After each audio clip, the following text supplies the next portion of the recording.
is love to see tips, tutorials on things you've learned over the years to improve your shooting. What's helped you improve your shots, nerves, things you've learned along the way in becoming a competitive archer. I want to hear your laundry list, and then I have my unsexy answer as well. All right. First thing, comparison is the fastest road to disappointment, right? All of your goals need to be self-actualized. It's based on what you did yesterday. What do you want to do today?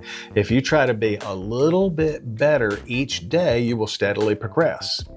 If you're comparing yourself to Schlosser or Fullerton or any of them, so every game you shoot is a punch in the mouth because it's either a 30X or it's trash. So comparison is a recipe for failure. Absolutely. And when you're going to try to go do something hard, don't take time to decide whether if you can or can't do it. Just do it. Just start. Yeah. So and make adjustments. That's actually a really good one. Just start one. Yeah, just start. Just start. What about like tuning? People love tuning. What are your like must tune items? Must tune. Here's my procedure. I just got a brand new bow in the mail.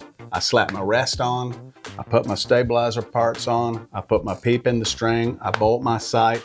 I eyeball the knocking point and I eyeball the arrow rest. I walk to the paper and I shoot it through the paper. Yes, it shoots a bullet hole. That just says the arrow is flying straight through the bow.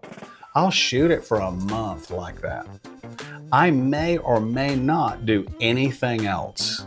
Because if I'm shooting great scores with it, it holds well, everything is good working with me, then I won't touch it. I'll just keep shooting. The current bow I have now, it is currently sitting in its out of the box setup right now. And I've shot 2 tournaments with it, right?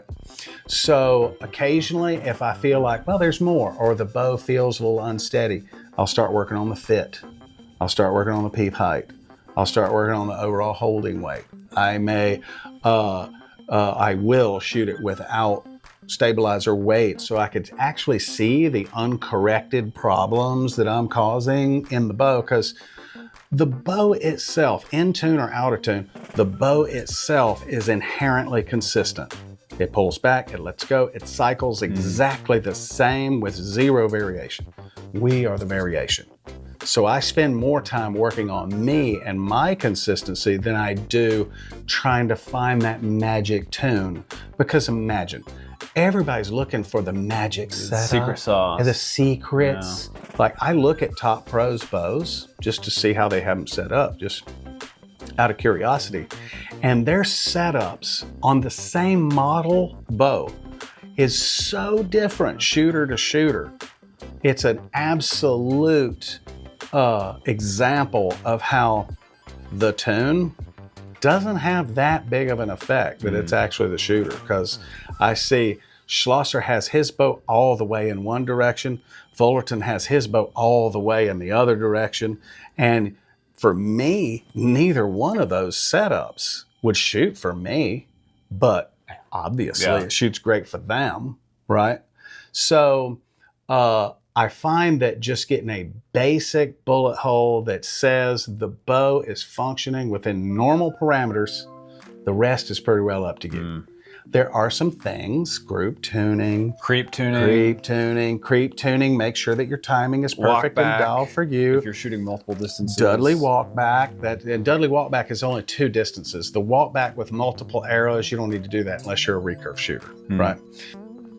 So torque tuning, creep tuning, about that one. Walk back, and shooting a hole through the paper. That's pretty much everything you can do to make that bow forgiving, shootable, and it will make sure that the bow is operating within normal parameters and there's nothing weird happening. Right. Yeah, those are mine too. And I think my unsexy answer that I left with a cliffhanger yesterday, I kind of told them you're not going to like my answer because it's basically paper tune, creep tune for 20 meters. That's all I do. Yeah. If I'm shooting 50 meters outdoor, I'll torque tune, I'll do walk back, which doesn't really matter if you're shooting one distance, but I'll do all that. And then I read books. So I know when I was really going through the whole journey the first time and becoming a 30X shooter back in the day, it was shoot a lot of arrows, tune the bow, and then like figure out the mental game. Mhm. How am I going to get better? What's holding me back? And so whether it's in archery, I've read a lot of golf books. If it's in business, I read a lot of business books. This is like, when I started a business, I didn't know what a balance sheet was. So this is a 700-page accounting for dummies book, Yeah. which was a crash course. And that's impressive because not only do you have to learn the archery industry and how that works, but you also have to learn how business works too. So